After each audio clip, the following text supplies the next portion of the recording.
none mugiye ku rugendo muri babiri mwese musize bikiri umwe ari mw'isima undi ari mw'icuma aho bantu barasa kandi muhuye bose baravunitse. hari imvune rero ishobora kuba nini cyane no bavuze ngo yaravunitse imvune nini. noneho wowe wumviraga ngo urinze ugana ku rugero rw'ubusambanyi iyo mvune ni ntoya, ugana ku rugero rw'ubwicanyi iyo mvune ni nto, uyitado ayo manyama wibaza ngo ni bito ubwibone ibirimbarira ngo ni Petero yanditse ayo majambo mu gice cya mbere gatanu ngo Imana igwanya bibona.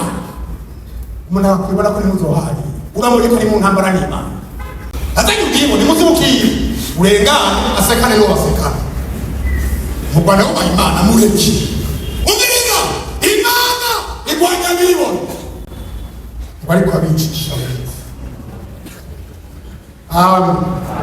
abagirira ubuntu benshi bakwana ibyo batazi ngo ndiko ndabana n'umukozi w'Imana uwo mushobora wari uri kurwana na shebuja wewe baraguhenze.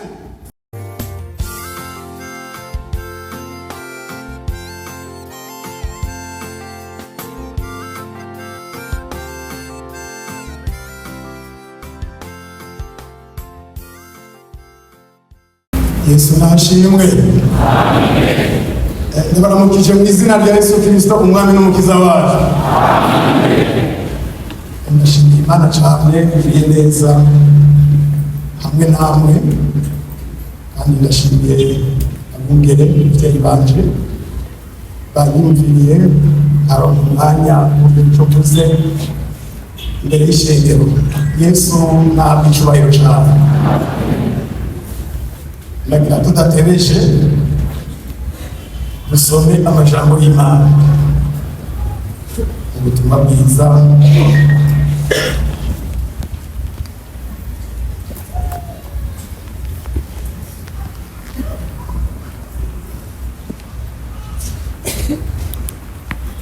ubutumwa bwiza uko bwanditswe na Matayo.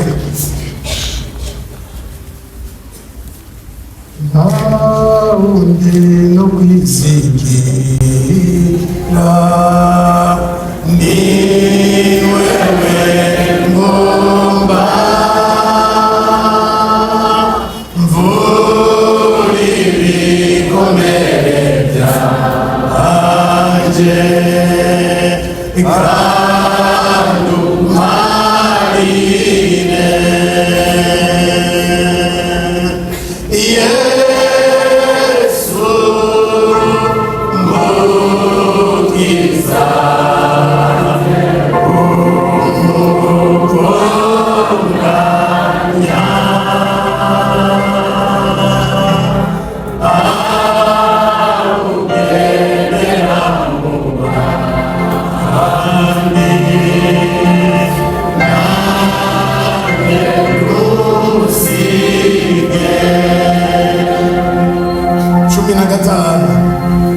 ubutumwa bwiza uko bwanditswe na Matayo mu gice cya 15 uriya murongo wa 12 no wa 13.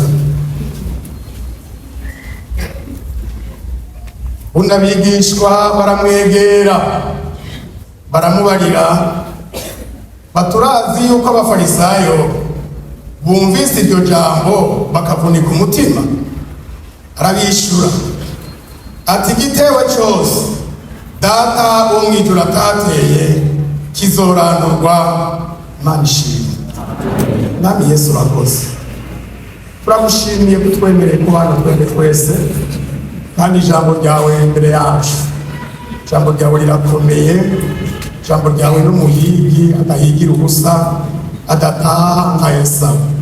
Esawu yarahize arataha yahebuwe. Ubwo ijambo ryawe rirahiga kandi rikura. Mwami tugendere twebwe twese kandi duhezagirira ahantu, nanjye ushigikire izina rya Yesu Kristo mwami wacu. Amina. N'aya majambo nsenze Imana narose ngo tuze tuvugane namwe ishengero ry'Imana. Ijambo dusomyemo riri hariya ku murongo wa 12 cyane cyane rivuga ngo kuvunika umutima. Narageze ahantu ndaja kure, mu by'ukuri umuntu arasanganywa ingingo. Hari ingingo ziri ahantu wabona umuntu arashobora kuvunika ukuguru, arashobora kuvunika ukuboko, yovunika n'amagufa y'imbavu n'ahandi, yovunika n'intoki. Ivyo ni ibintu bishoboka. Sinari nzi rero ko n'umutima ushikirwa ari urugingo rushobora kuvunika. Imana idutabara. Kuvunika k'umutima. Hano iyi nkuru yabaye inkuru ya Yesu n'abafarisayo hamwe n'abigishwa ba Yesu. Abafarisayo kugira baronkere ijambo babariwe nibo basomboye batangura intambara. Haramuna atangura intambara atazi n'ibizorangiza. Ngo abigishwa bawe ko barisha intoki badakaravye kandi ari umugenzo twasigaranywe n'abasogokuru. Baba barasomboye Yesu. Urumva abigishwa icyo batari bitondeye yari imigenzo, ariko abo kubarega nabo icyo batari bitondeye byari ijambo ry'Imana cyangwa ibyagezwe. Yesu arabahindukirira ati none mwebwe ko muvuga ngo aba bigishwa banje barisha intoke zidakarabye kandi ari imigenzo y'abantu bigishijwe n'abantu, kubera iki mwebwe ababyeyi babo icyo mwari kubafashisha muvuga ngo nza kubikoreshereza Imana, kandi ibyagezwe bivuga ngo wubahe ababyeyi bawe. None kurisha intoke zidakarabye no kutubaha ababyeyi, none muba mutabitituje imigenzo yanyu, imigenzo y'abantu. Yesu adutabara. Ni ukuvuga muri aya majambo Yesu yababariye, kandi ari naho nanjye niko ndasubiramo. Kurisha intoke zidakarabye ntibizobuza umuntu kuja mu ijuru. Amen. Kurisha intoke zidakarabye zokugwaza mu mubiri, ukaja kwa muganga ugakira, hageze kugenda naho ukimuka ukagenda, ariko mu ijuru ukazojayo. None si Yesu yavuze ayo majambo ati umuntu vyomumarira iki kwinjira muri Gehinomu afise amaso yose, nuko yaja mu bugingo budashira afise ijisho rimwe? Vyomumarira iki kwinjira muri Gehinomu afise amaguru yose n'amaboko yose, hako yoja mu ijuru afise ukuguru kumwe canke ijisho rimwe? Hari ikintu kizabuza abantu kuja mu ijuru? N'aba bantu banyuranya n'ijambo ry'Imana. Yesu adutabara. Aya majambo rero bayumvise ngo baca bavunika umutima, kandi abigishwa ba Yesu bari n'amaso abona, umutima uri kure. Barabaraba. Ubundi Yesu yari yavuze ngo hahigwa umuntu ibyiwe bitazotsitaza. Bo nibatsitara gusa bagira ko baranavunika.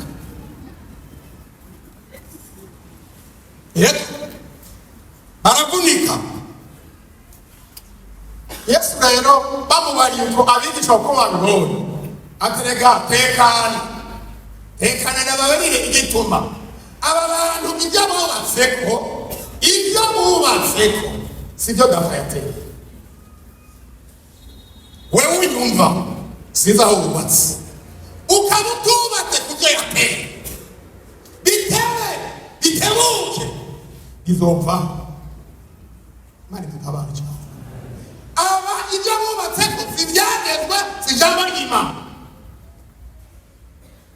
Bubatse ku migenzo, ariko ijambo ry'Imana bararitituye. Nicyo gituma ibintu bubatse ko n'abakuriwe ni ubushyitsi bikura bigere hariya data atateye bizorandura.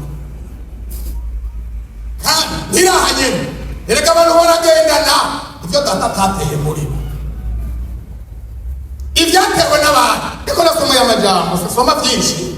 Nabonye ngo mu gice cya 14 abakozi b'abagashebuja bagiye kuraba mu gitondo ngo basanze indimiro ya shebuja babigiyemo umuro, babonye umugwavu, baca barabaza bati mutungo igihe twabiba aho bazanye imbuto mbega ntibwari uburo batego cyane none urugwafu tubona rwanazemo wakuye he nye n'umurima arabwira ati oya ubwo rwafu aho rwavuye hariho umwanzi,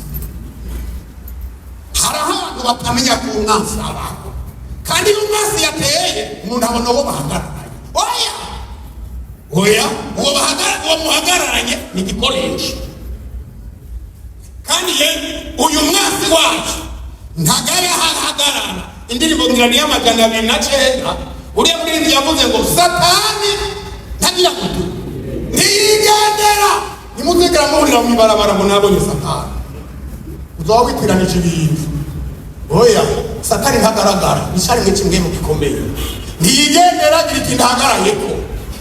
Ahagaze rero harabuka yibaza ngo mbe ibi bintu n'ibiki mbonye. Oya ntiyigendera.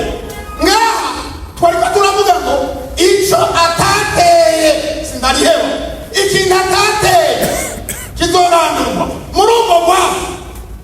Ati none ntiwodutuma ko tugifise amagara ntitwobutororokanye tukarukura. Ni umwanzi yaje abantu basinziriye.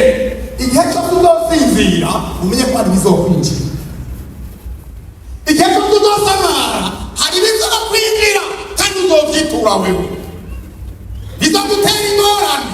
Ntabwo ugomba ariko kubera ko wasinziriye wasamaye bizokwinjira.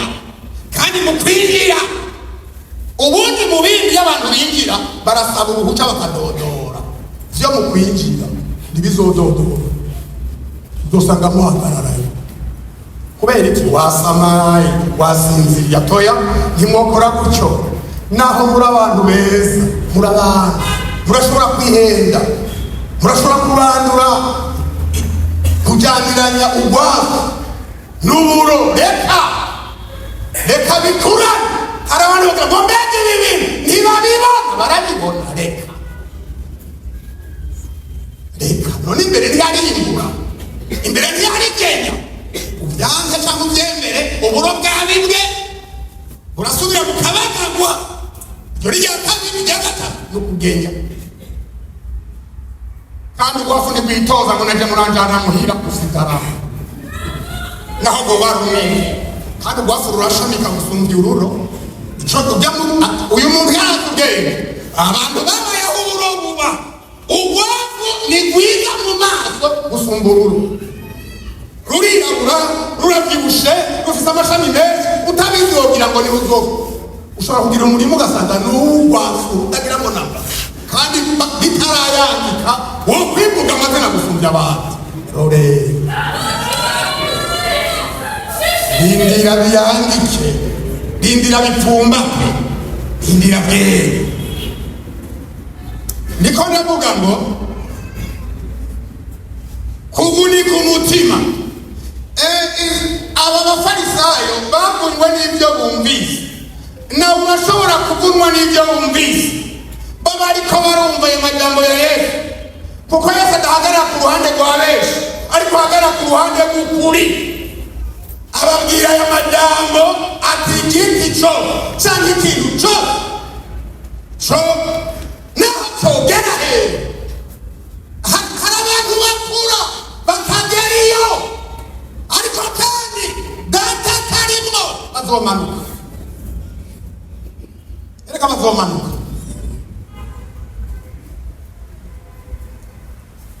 Kuvunika umutima. Nehemiya 4:4.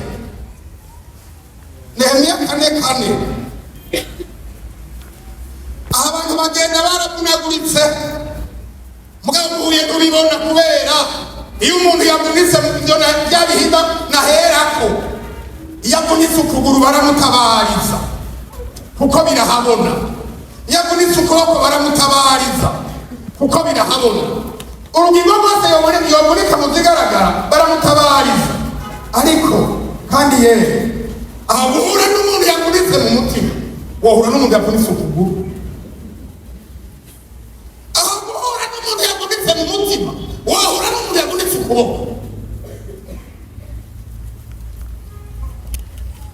Nehemiya 4:4. Maze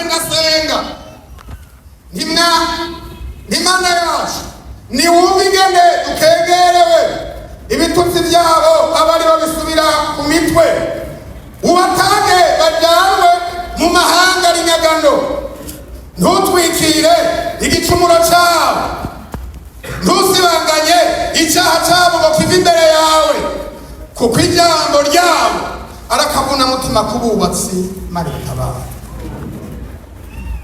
kuvunika umutima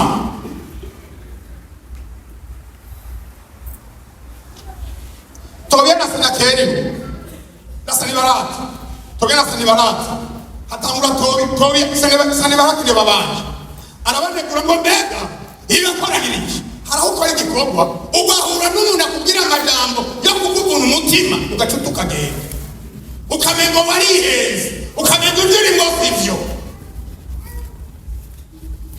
none abantu bakora iki mugomba kuzikurura amabuye ahambwe ku kuzimu kandi yarahimwe mu mwanya no kujya mutora Tobia yaramwitsa ati reka bubake mbona rugazitona hoze imbwebwe muraba umugere w'imbwebwe ingene ungana umugere w'imbwebwe bazoga ngene ungana ntushikira n'uw'intama yavyibushe w'imbwebwe si n'uw'inyana yinka ngo nuwashira reka bubake n'imbwebwe zoruca rwosenyuka ni ukuvuga n'ibintu by'ibinyantegenye harahura n'ivyo ngwaza ngo urakijijwe ngudakizwa siko usumba naka mbega akiza kacu twipima ku bandi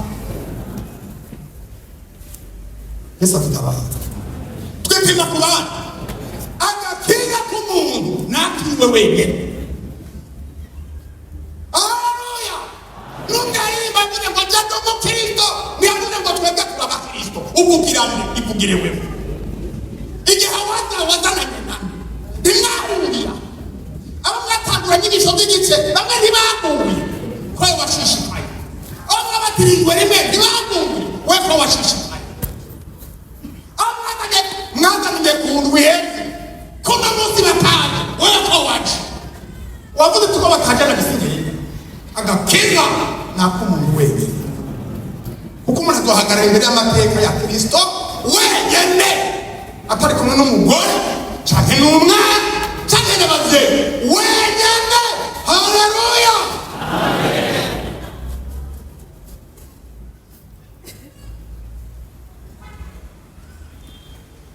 Nehemiya arababara Nehemiya ari umubabaro ariko yari umuntu w'umugabo haleluya ibyo mwohura ndakwifurira ko umuntu w'umugabo ntuzazura umwana umaze imyaka mw'ishengero Nehemiya yarababaye mugabo yari umugabo hano tubona igikorwa yaciye akora ndasenga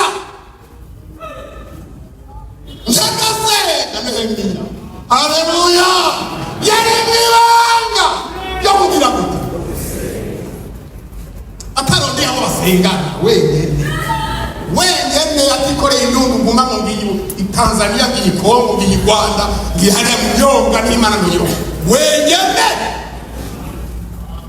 irakaniye akanwa kiwanje cenyene haleluya mu rusengero ni byiza turi kumwe ni byiza ariko nanjye ubwanje nanyase ati Mana nukuri icyaha bakoze ntibagikoreye jewe reka bari bataturuzi wawe nanze ngukunda kwihanganira ibintu by'ihangana hari ibintu Imana itihanganira hariho ibintu bigera ku musozero yabyo ikifise intango kigira n'iherezo haleluya ataya majambo bavuze ku bubatsi nakavuna mutima ntabwo n'amajambo y'akavuna mutima akamugarura akamubuza igikorwa cy'Imana ariko arakora agahanurwa nabi amajambo y'akavuna mutima umukristo mushasha agahura n'uwa kera maze igihe akamwica atakota yamusizeko akamwica mu mutima akamuvuga akamumunagura mu mutima Yesu atabara gira amajambo ariko navuga hanura neza kubagisha ukurumva abantu baragomba ibintu byiza ariko ntibagomba kubikorera. Abantu batuma kujya no baza ntabagomba kujya mu ijuru ntawosigara. Utamunaguritse akababa kunama kandi wamunaguritse nazogerayo. Dusome aha tubonye ngo amajambo yabavumye yaraye umwanzi baravunagurika, ariko Nehemiya insinzi yagize yaciye aseye. Haraho umuntu kandi ahura n'ibihe. Yeremiya 14:17 haraho umuntu ahura n'ibihe. Ibihe biravuge Yeremiya yahanuye ko abantu kubera ingeso zabo mbi Imana izobahana, abantu bakangazwa bakava mu gihugu cyabo bakajya mu gihugu cy'inyagano hari i Babuloni. Hanyuma rero mu gishingo cy'uko ibyo bintu bobyumva uko hataboneka abandi bitwa bakamenyi, bagaca babwira abantu bati ibyo bintu Yeremiya avuga sibyo, ahantu tuzovuga neza tuzogasara. Abantu rero bagaca bakurikira ibyo bakamenyi ariko barababara. Hanyuma rero mwene data Yeremiya ariko arasenga Imana iramuteterega. Aba bantu naratangaye hariho abantu ibintu byo gusenga biragoye kandi bikubitaza batari bakeya. Ntayo nsoma ni murazoyisomera kimse navuze sindavuga igice 14 tuza kusoma ku murongo wa 17 ariko haruguru murayisomera. Erega ibyo barabarira byari ibyo barose sibyo biyumvira, barabirota ariko bakarota ibitari byo, bagaca basobanurira abantu ibyo barose ati Imana yavuze ukuntu kandi atari ko yavuze. Ati baba bahereze aba bakamenye baba bavugi abo babwiwe ibyo bintu iyo shehe bose ndiko ndabaraba. Umva uyu murongo bene uvuga 17 ubabwire deri jambo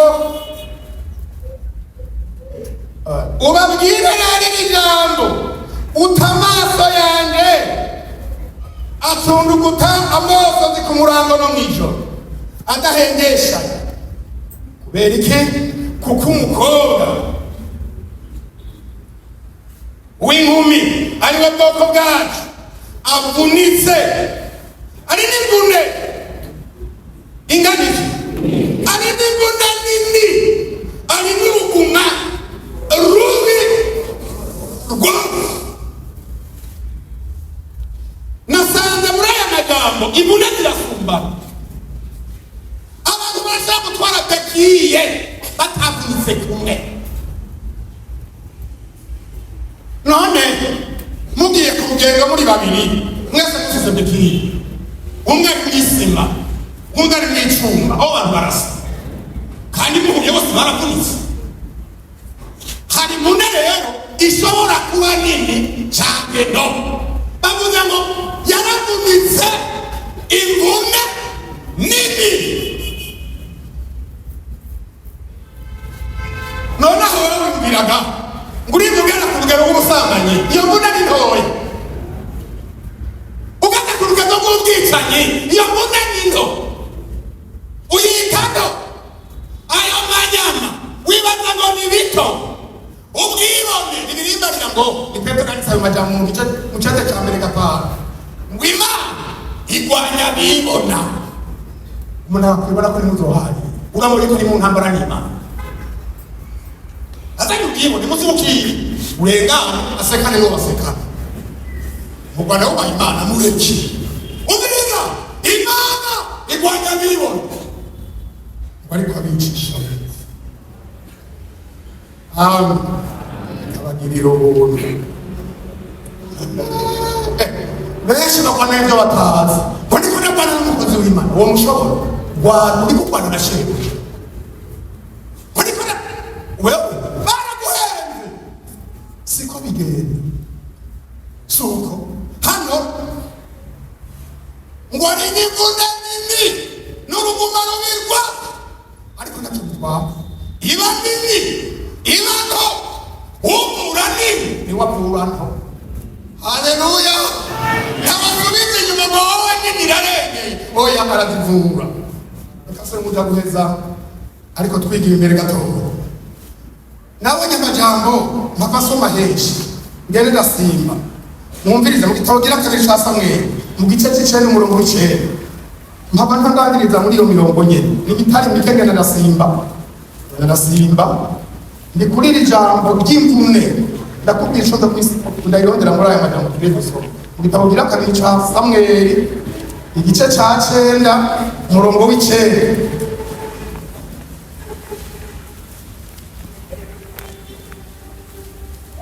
handitse ngo umwami araheza ahamagaza Ziba yari umunyarugo wa Sawuli ati ibyari bya Sawuli byose n'ibyari bya Sawuli byose ibyaba mu nzu yiwe bose mbigabiye mwene shobuja nawe uzohora umurimira mwe n'abahungu bawe n'abakobwa bawe mumushikirize imyimbu kugira ngo mwene shobuja azahora abona ibimutunga.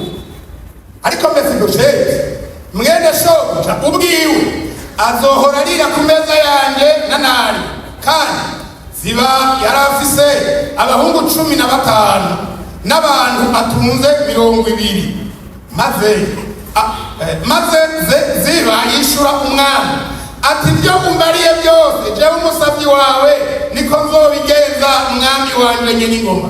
Nuko Mefibosheti yama arira ku meza y'umwami nk'uwo mu bana b'umwami.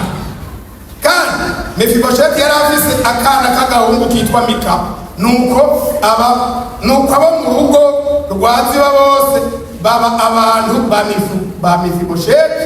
Nuko Mefibosheti aba Yerusalemu kuko yamarira ku meza y'umwami kandi yari yaramugaye ibirenge vyombi. Navuze ngo ndahata bagatoye imbere dusubira hariya mu kubafu 4 umurongo umwe. Kandi Yonatani mwene Sawuli yari afise umwana yamugaye ibirenge igihe imitsi yaza iguye Yezireli kubika Sawuli na Yonatani. Uwo mwana yari amaze imyaka 5 avutse maze umurezi wiwe aramuhitana arahunga akinyaragasa ahunga aramukorokana yikubita hasi aca amugara nyamwana yitwa Mefibosheti. Ndi mbere 16 ndacari kuri Mefibosheti. Hari ibyiza byishimoreka ko n'indege nk'izibura 16 ko yari umuntu murongira gatatu. Umwami aramubaza ati mbega mwene shobuja ari hehe? Ziba aramwishyura aterega igumi Yerusalemu kuko yavuze uyu munsi abizu ya Isirayeli baramusubiza ku ngoma ya se. Maze umwami abarira Ziba ati hera ivyari bya Mefibosheti byose ndabikugabiye. Ziba aramwishyura ati ndagukuriye ubwatsi mwami wanje nyene ingoma urakama unoresha. 19:4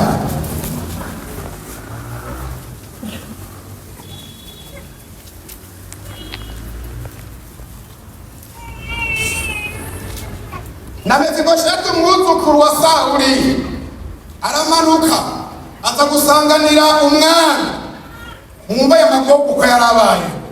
Uhereye umunsi umwami yagiriye ugashitsa umunsi yagarukiye iwe amahoro ntiyongeye kwiyonga ibirenge canke ngo aringanize ubwanwa canke ngo amesure impuzu ziwe.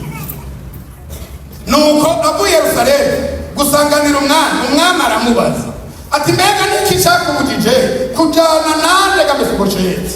Aramwishyura aterega umuntu wanje yarambeze mwami wanje nyene ingoma kuko jewe umusavyi wawe namubwiye ngo anshirire amatandiko ku ndogoba kugira ngo ndayigendereko nanje njane nawe mugenzi, kuko jewe umusazi wawe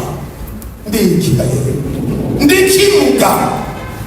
Hanyuma aza kumbeshera ko mwami wanje nyine ingoma. Ariko rero mugenzi, umeze nk'umumarayika w'Imana, nuko nukore icyo ugomba, kuko abantu bwo kwa data twese imbere yawe twarabo gupfa gusa.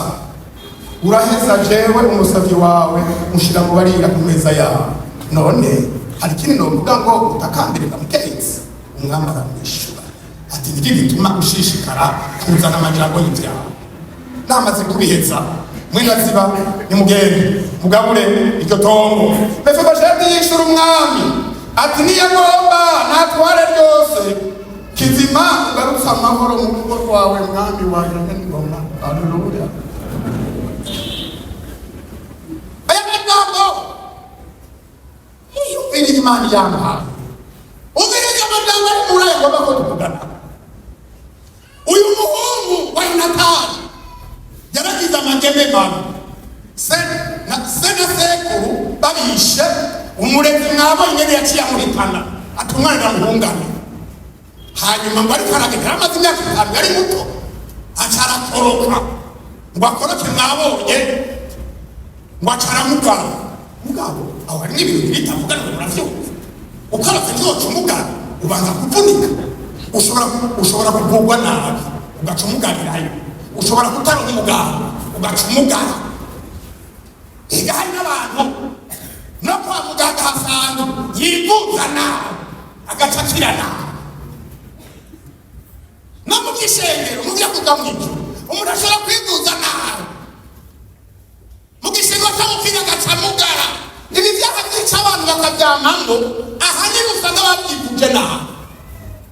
Malaria ubu ntavyonzi mu minsi irengana mu gihe ca kinini natanguye kumira kinini ariko ibinini 15 barongera ko ibindi 6 na 21 ariko bimise nabi tugwiza nakabiri. Yego umira usibya usubira umira usibya umira kimwe no musikindeje wamira 3 ku munsi ugiye kwa muganga bazosanga aho yaraduze ntavyo wamitse subira bifata kinini. No mu byaga kizi imitima yacu uyu utunganije nabi ukawugura nabi umera nabi ariko uyu uvuye neza uragira amahoro ava ku Mana. Haleluya. Nguyo rero aramugaye mwabyo twahereye umwami yangara ko ubwo mwuka ngomba kandi ko bakarasigaye muri umuryango batariho. Mefibosheti ari hari irodebari genda mu munsi zibaramuza atumviriza rero uzohora usangira nani mwabonye amajambo wamere kuva ku murongo wa cye atumviriza genda kugabira ivyari byo kwa so wawe nibyo kwa sokuru wawe Sawuli byose amatongo ndabiguhaye mbere naziba n'abana biwe n'abakoriwe nkabigora afite abana 15 n'abatunze 35 naziba n'umugore 37 bose bakora ibyo kwa Mefibosheti. Mugabo kubera yaguze itakize yaguye mu kwegera yo kutakize iratugarukana mu ngorane. Ikindi gihe barakura hasi umwami arahunga ziba ati tukajyana n'umugabo. Uyu mugabo ntiyuri ifarasi ntibikunda ntayimwurije undi mundageraho wafata amarobe n'ibintu aje nyuma y'umwami ati none wewe ni uje mwene shobuja ataza siko.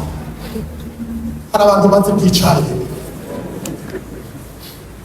kandi abantu bazi kukiza ni bake ariko abantu barazi kwica ubundi Yesu n'umuntu kuri baza kwica. Hari abantu bazi kwica gukiza ngira bikorera ku nzira atataza siko erega yavuga tagi barasubiza ku ngoma ya papa na ateba pe kandi Dawidi none yari umuntu w'Imana mugabo naye afite akantu k'umukara kuko yacu rubanza abanye kwipfi umunyage kare yari yarabishikirije si byiza kuvuga indimi zibiri uri umuntu w'umugabo umukizwa ukamwumvamo indimi zibiri akabeshya we wabeshya ngo yamusi ibyo kandi ari byo kuko ubu ibyari byambuye umuceri byose ndabiguha ziba aturagahora nkoresha abantu bawe aratonye ariko yacumuye uko yabeshya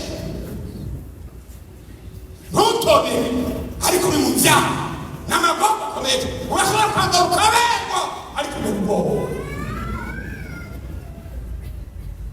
aragaruka hageze ko bamwimika agarutse acaba umuntu wa mbere agiye mu bamusanganye yagiye akurikira Shimeyi yaramutanze ariko waragenda mu nyuma amutegere ko tiracamura asanga ntiyongeye kwimosha si umushatsi si ubwanwa byose biriko ntiyasubiye gukaraba ntiyasubiye kwambara agahuzu kameshe uwo muntu atamukunda n'ukuri mugabo amubonye atamavi mbega shaka kubera utaje mu bijyanye na byagenze nawe asanganywe inkuru no kwa nziba yaramwinjije hari abantu bica abantu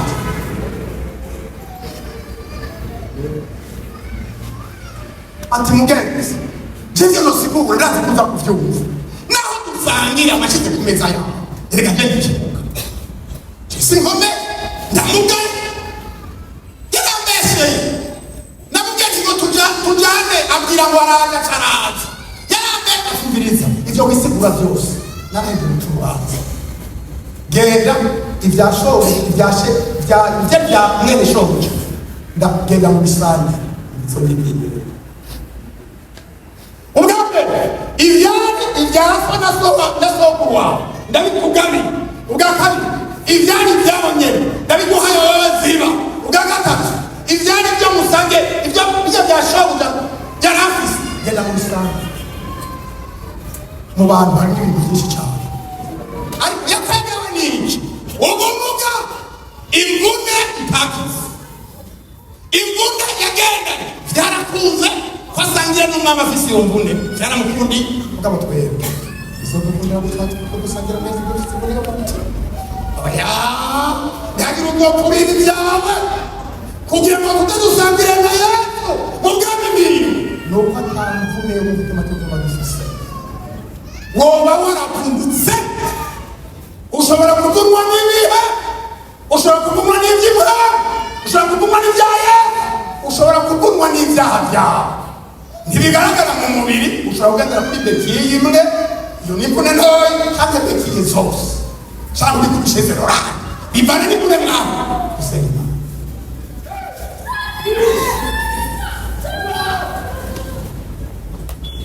ninde avuga ati naravunitse kandi uruguma ni rubi imvune ni mbi reka mbe nukiri imbere y'Imana turaguhaye ikaze yesu arazi kunga yakarunga haleluya shiriki yarayizi wimuze neza yakagutabara uka muri iyo mvune yawe ndaguhamagaye mu izina rya Yesu Kristo ndaguhamagaye numva no guhamagara ukaza ugashika mu maraso ya Yesu muri ibyo ngo mvura ibikomere byanjye warakomeretse waravunitse ugenda urabwirana muri wewe ariko Yesu agutabara haleluya haleluya haleluya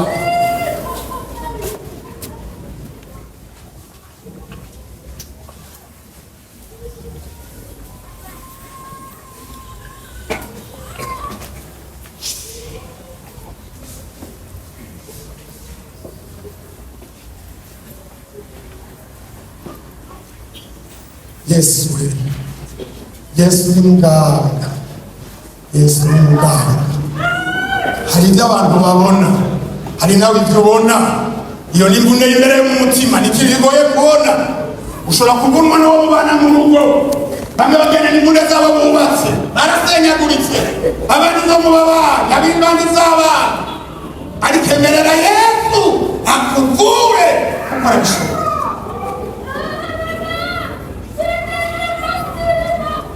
tugomba dutangure gusenga Imana.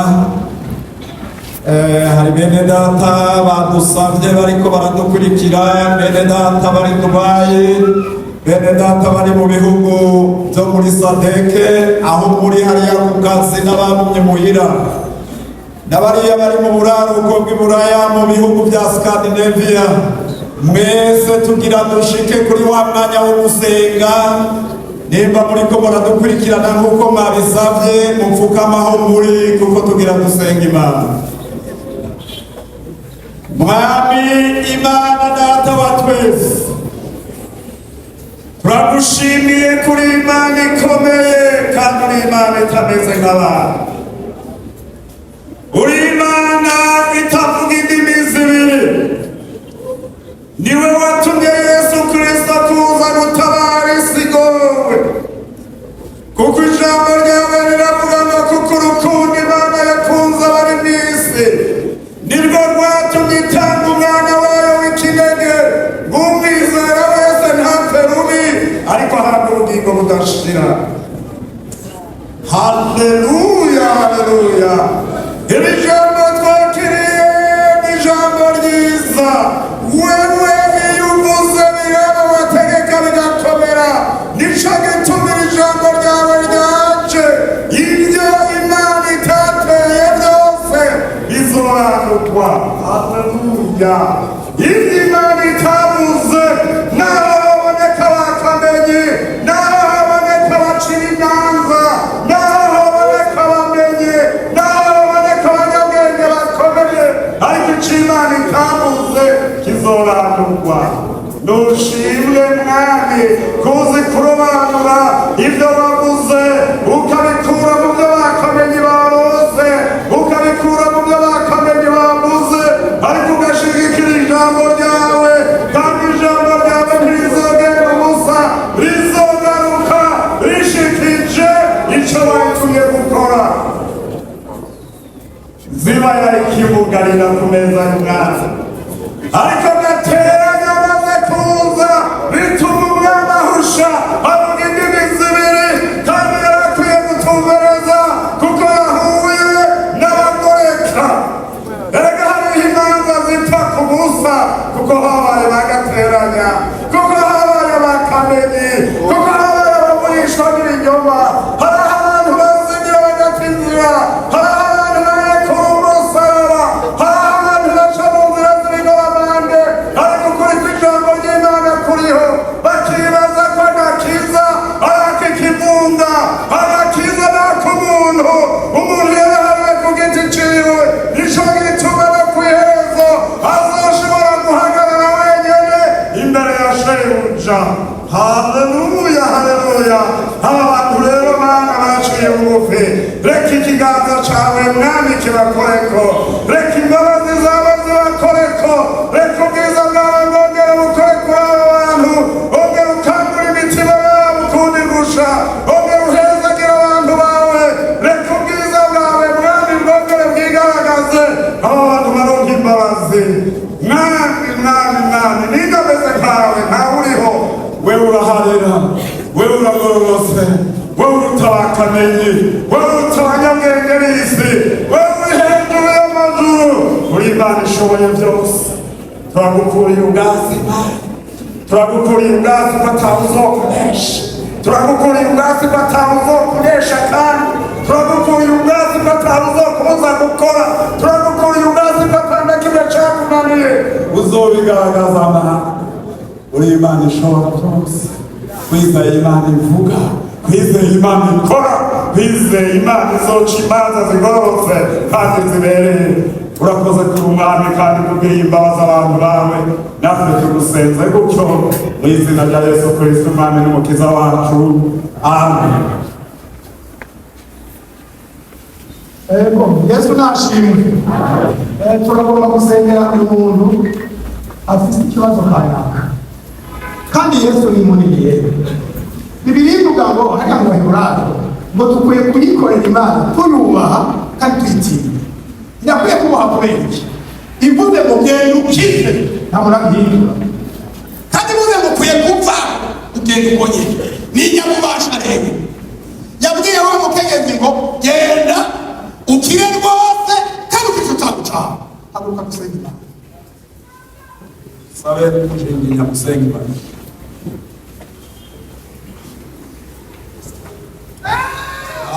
Imana nziza Imana iruhura umutabazi w'abizera Imana itarinda kugisha inama ataruyihanura Imana ikomeye yatanze umwana wawe Yesu Kristo kugira ngo uzomwizera wese ntazapfe rubi ariko ahabwe ubugingo budashira ijambo ryawe kera mbere na mbere rimaze kuvugwa ryagenda n'ibitangaza n'ibimenyetso bigakoreka iyo ishengero rihagurutse bafise ibibazo baragwara wavuye ngo ugomba gukora iki abantu ugomba gukira abantu bagomba gukira bagomba bakoreko bagomba guca aho bari bwa bwiza bw'Imana twahamagara nibuce hano buca imbere y'umuntu wese haleluya haleluya itangazo ry'amahoro tangazo ryo gukira tangazo ryo kubahora tangazo ryo kubugurura itangazo ryo kubihindura bishya turi imbere y'Imana turi imbere y'umwami Yesu Kristo wapfuye akazuka harayo mu muryango we genda gendera abakenyezi genda gendera y'umugabo genda gendera y'umukobwa genda gendera y'umusore genda mu itorero ryawe abaje bafise imitwaro baravunitse kubw'indwara imyambi yawamuya ku muriro reka ubushobozi bwawe amavuta y'Imana ubasige aho baje barushe bahasubira n'umunezero no gusimbasimba baririmba indirimbo nshya barata muri Yesu indwara zirakira kandi nziza amazina zitangariza ziveho zirukanwe babereye mukira bakire urakoze kubikoze natwe twizeye ibyo mu izina rya Yesu Kristo umwana wacu amen Nami Yesu ashimwe kandi ukwikunda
Yesu nashimwe niwakonetse umutima Yesu aramuvura kandi akamukiza nuwo Yesu nashimwe mwe tugomba dukorere twayikanze korale y'abakenyezi hanyuma Ines hanyuma Angel kaze aradufasha kwakira amashikano.